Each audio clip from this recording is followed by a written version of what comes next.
स्वागत है आपका हमारे YouTube चैनल आचार्य अशोक पिलोदिया पर। आज हम पढ़ने जा रहे हैं क्लास 6 का चैप्टर 7 बकस्य प्रतिकार है। तो चलिए शुरू करते हैं। बकस्य प्रतिकार है। बकस्य मीन्स बगुला। बकस्य में षष्ठी विभक्ति है और षष्ठी में जो कारक चिन्ह का प्रयोग किया जाता है वो है का, के, की। तो बकस्य मतलब बगुले का, और प्रतिकार है, प्रतिकार है बदला। तो बगुले का बदला, ये इसका अर्थ हुआ। अव्यय प्रयोग है, इसमें अव्यय का प्रयोग किया गया है इस पाठ में। और अव्यय किसे कहते हैं? जो तीनों वचनों, सातों विभक्तियों और तीनों लिंगों में जो समान रूप से रहता है, अर्थात जिसमें किसी भी प्रकार का परिवर्तन किसी भी स्थिति में नहीं होता है, वह अव्यय कहलाता है। जैसे संस्कृत के बहुत से अव्यय हैं, कुछ उदाहरण मैं आपको बता देता हूं और साथ साथ में बताता भी रहूंगा। च, एव, अपि, एवं, यथा, तथा, इत्थम, इदानिम, ये अव्यय हैं जो कि इस पाठ में प्रयोग किए गए हैं। तो प्लीज इस चैनल को भी जरूर सब्सक्राइब कीजिएगा। तो देखिए शुरू करते हैं। एकस्मिन् वने शृगालः बकः च निवसतः स्म। एकस्मिन्, एक, वने मीन्स वन में, एक वन में, सप्तमी विभक्ति है। शृगालः सियार, बकः बगुला, च मीन्स और, ये एक अव्यय शब्द है। निवसतः रहते, और इसमें लगाने से ये लट लकार था वो अब लंग लकार में परिवर्तित हो गया है अर्थ में। तो निवसतः मतलब रहता है, लेकिन निवसतः इसमें रहते थे, तो ये अर्थ हो गया। तो एक वन में सियार और बगुला रहते थे। तयोः मित्रता आसीत, उन दोनों में मित्रता थी। एकदा प्रातः शृगालः बकम अवदत्, एक बार सुबह सियार बगुले को बोला कि मित्र स्वः त्वम मया सह भोजनम कुरु, हे मित्र तुम कल मेरे साथ भोजन करो। शृगालस्य निमंत्रणेन बकः प्रसन्नः अभवत्, और सियार के निमंत्रण से बगुला प्रसन्न हुआ। जब सियार ने निमंत्रण दिया तो बगुला बहुत खुश हुआ। तो इसमें देखो श्वः, श्वः का अर्थ होता आने वाला, कल। तो ये एक अव्यय शब्द है। ठीक है, आगे है। अग्रिमे दिने सह भोजनाय शृगालस्य निवासम अगच्छत। अग्रिमे दिने मतलब आने वाले दिन में, मतलब आए दिन, अगले दिन। सह मीन्स वह, कौन? वह कौन? बगुला। भोजनाय भोजन के लिए, इसमें चतुर्थी विभक्ति का प्रयोग किया गया है। शृगालस्य निवासम अगच्छत, अगले दिन वह अर्थात बगुला, अगले दिन बगुला भोजन के लिए सियार के घर गया। उसके बाद है कुटिल स्वभावः शृगालः स्थाल्याम बकाय क्षीरोदनम अयच्छत।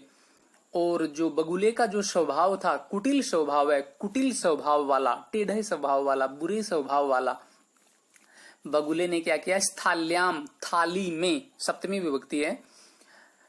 और बकाय मीन्स बगुले के लिए, क्षीरोदनम मतलब खीर, अयच्छत मतलब दी।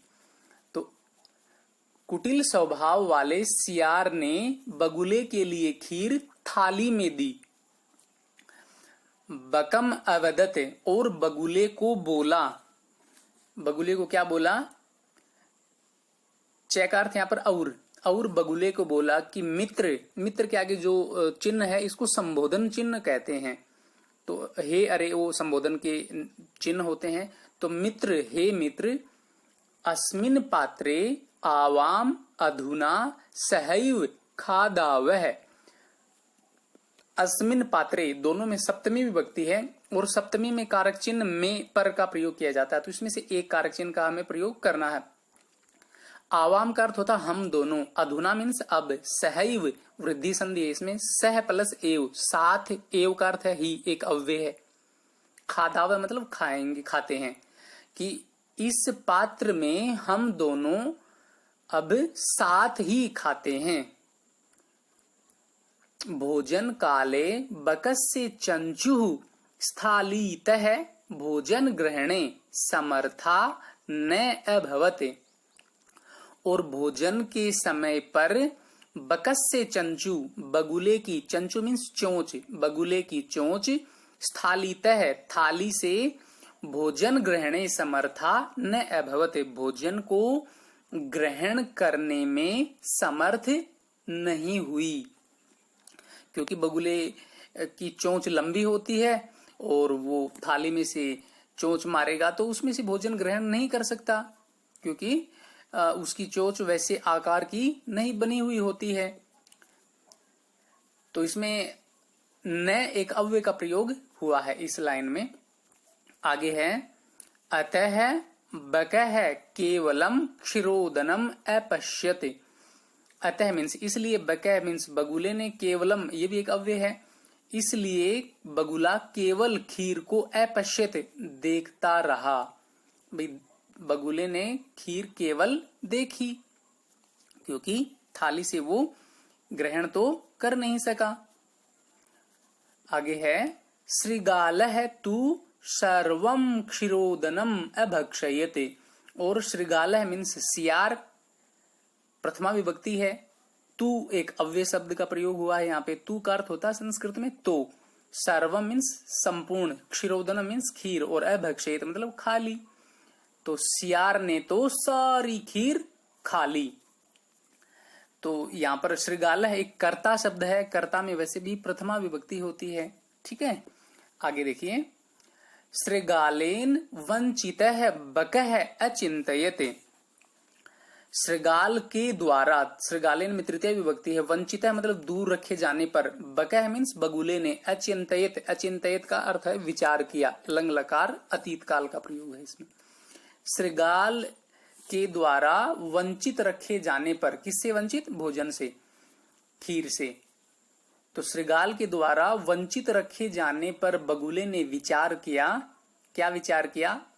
यथा, जैसे, एक अव्यय शब्द है, यथा अनेन मया सह व्यवहारः कृतः, जैसे इसके द्वारा मेरे साथ जैसा व्यवहार कृतः मीन्स किया गया है, तथा मीन्स वैसा, अहम मीन्स मैं, अपि मीन्स भी, तेन सह उसके साथ, और व्यवहरिष्यामि तो जैसा व्यवहार उसके द्वारा मेरे साथ किया गया है वैसा ही मैं भी उसके साथ व्यवहार करूंगा। करूंगा क्यों बोला मैंने? क्योंकि यहाँ पर लृट लकार भविष्यत काल का प्रयोग किया गया है व्यवहरिष्यामि में, और भविष्यत काल कोई भी चीज आने वाली होती है, अभी नहीं। एवं इस प्रकार, ये भी एक अव्यय है, इस प्रकार चिंतयित्वा विचार करके, इस प्रकार विचार करके, सह श्रृगालम अवदत वह सियार को बोला। कौन? बगुला। बगुला सियार को बोला। क्या बोला? कि मित्र, हे मित्र, त्वम अपि श्वः सायं मया सह भोजनम करिष्यसि। तो बगुले ने भी ऐसी ही योजना बनाई और सियार से कहा कि हे मित्र, कल, आने वाले कल शाम को आप मेरे साथ भोजन करिए। बकस्य निमंत्रणेन श्रृगालः प्रसन्नः अभवत्।